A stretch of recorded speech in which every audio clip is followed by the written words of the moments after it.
Kabar tentang agama baru sampai ke pesisir Aceh di abad ke-12. Terbawa angin perdagangan, Islam datang bersama pedagang dari Gujarat dan Arab. Para pedagang ini, yang mencari rempah-rempah dan harta karun lainnya, menemukan pendengar yang ramah di antara orang Aceh. Islam, dengan pesan kesetaraan dan keadilannya, selaras dengan penduduk setempat. Islam menawarkan pegangan spiritual dan rasa kebersamaan. Benih-benih awal Islam ditaburkan, perlahan-lahan berakar di tanah subur masyarakat Aceh. Masuk Islamnya, para penguasa lokal semakin memperkuat kehadiran Islam. Agama yang dulu dibawa oleh para pedagang menjadi terkait dengan lanskap politik. Masjid-masjid mulai bermunculan di mana-mana, berfungsi sebagai pusat ibadah dan pembelajaran.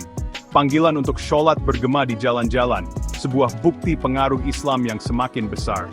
Aceh, yang dulunya merupakan tanah dengan beragam kepercayaan, mulai memeluk urban Islam. Letak geografis Aceh, yang strategis di persimpangan jalur perdagangan maritim, memainkan peran penting dalam penyebaran Islam lebih lanjut. Pelabuhan-pelabuhannya ramai dengan kapal-kapal dari India, Cina, dan dunia Arab.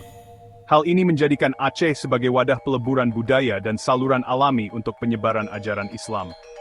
Para ulama dan pendakwah tiba di pesisir ini, membawa serta pengetahuan dan wawasan dari negeri-negeri yang jauh. Orang Aceh, yang dikenal karena kemampuan melaut dan jiwa kewirausahaannya, menerima peran mereka sebagai penyebar agama. Mereka membawa ajaran Islam ke daerah-daerah tetangga, mendirikan pos perdagangan dan sekolah agama di sepanjang jalan. Melalui upaya-upaya ini, Aceh muncul sebagai mercusuar pembelajaran Islam dan pemain kunci dalam penyebaran Islam di seluruh Asia Tenggara. Abad ke-19 menyaksikan munculnya Kesultanan Aceh, menandai titik balik dalam sejarah wilayah tersebut. Periode ini mengantarkan era kemakmuran dan pengaruh yang belum pernah terjadi sebelumnya, didorong oleh kombinasi perdagangan, kekuatan militer, dan komitmen yang mendalam terhadap Islam. Kesultanan, dengan penerapan prinsip-prinsip Islam, mendorong lingkungan intelektual dan budaya yang dinamis. Identitas Aceh semakin terkait dengan Islam. Komitmen kesultanan terhadap hukum Islam atau syariah membentuk kerangka hukum dan norma sosial. Periode ini menyaksikan pembangunan masjid-masjid besar dan sekolah-sekolah agama yang menarik para ulama dan pelajar dari jauh dan luas. Perlindungan kesultanan terhadap pembelajaran Islam mengubah Aceh menjadi pusat pembelajaran Islam yang terkenal. Tidak ada tokoh yang lebih besar dalam sejarah Islam Aceh, selain Sultan Iskandar Muda. Pemerintahannya, yang berlangsung selama lebih dari 2 dekade di awal abad ke-19, secara luas dianggap sebagai zaman keemasan Kesultanan Aceh. Seorang ahli strategi militer yang terampil dan seorang pemimpin visioner, Sultan Iskandar Muda menyadari kekuatan transformatif pendidikan. Ia banyak berinvestasi dalam mendirikan sekolah-sekolah Islam dan lembaga-lembaga pendidikan tinggi. Di bawah perlindungannya, Aceh menjadi magnet bagi beberapa pemikaling brilian di dunia Islam.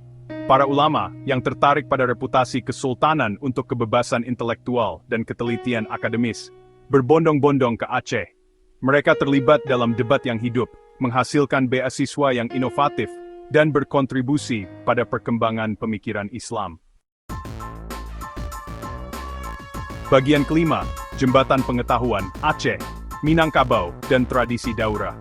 Pengaruh Aceh meluas ke luar perbatasannya, menjalin ikatan intelektual dan budaya yang kuat dengan wilayah lain. Hubungan antara Aceh dan Minangkabau, pusat pembelajaran Islam penting lainnya di Kepulauan Indonesia, merupakan bukti keterkaitan ini. Kedua wilayah, yang terikat oleh keyakinan bersama dan rasa haus akan pengetahuan, terlibat dalam pertukaran ide dan ulama yang dinamis. Tradisi daurah memainkan peran penting dalam mendorong pertukaran intelektual ini. Daurah, suatu bentuk pembelajaran Islam intensif, melibatkan para ulama keliling yang akan menetap sementara di suatu wilayah tertentu, berbagi pengetahuan mereka, dan terlibat dalam wacana ilmiah. Tradisi ini memfasilitasi penyerbukan silang ide, berkontribusi pada pertumbuhan intelektual Aceh dan Minangkabau. Bagian keenam, berkembang di bawah iman, seni, sastra, dan budaya Islam di Aceh. Penerapan Islam meresap ke setiap aspek masyarakat Aceh, meninggalkan jejak yang tak terlupakan pada seni, sastra, dan budayanya. Motif dan kaligrafi Islam menghiasi masjid dan istana, sebuah bukti kepekaan estetika saat itu.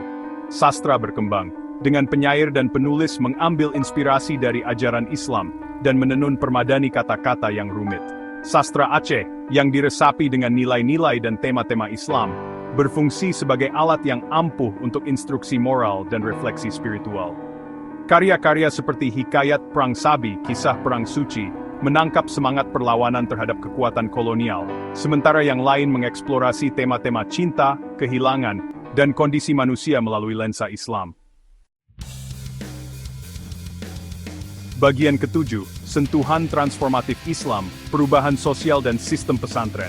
Munculnya Islam membawa transformasi sosial yang mendalam di Aceh. Konsep kesetaraan, yang tercantum dalam ajaran Islam, menantang hierarki sosial yang ada. Sistem pesantren tradisional muncul sebagai landasan pendidikan Islam dan katalis untuk perubahan sosial. Pesantren, sekolah berasrama Islam yang dipimpin oleh ulama agama yang dihormati, memberikan pendidikan holistik yang berakar pada nilai-nilai Islam.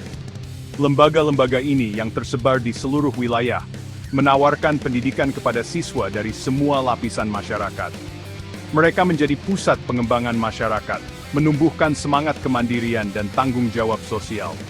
Sistem pesantren memainkan peran penting dalam memberdayakan masyarakat terpinggirkan dan mempromosikan mobilitas sosial. Bagian ke-8, iman yang tak tergoyahkan, perlawanan Aceh terhadap kolonialisme Belanda. Kedatangan kekuatan kolonial Belanda pada abad ke-19 menandai titik balik dalam sejarah Aceh. Rakyat Aceh, yang sangat merdeka dan sangat setia pada keyakinan mereka, melakukan perlawanan keras terhadap upaya Belanda untuk memaksakan kehendak mereka. Perang Aceh, yang berlangsung selama lebih dari 3 dekade, menjadi bukti semangat ketahanan Aceh dan komitmen mereka yang tak tergoyahkan terhadap Islam. Para pemimpin agama memainkan peran penting dalam memobilisasi rakyat Aceh.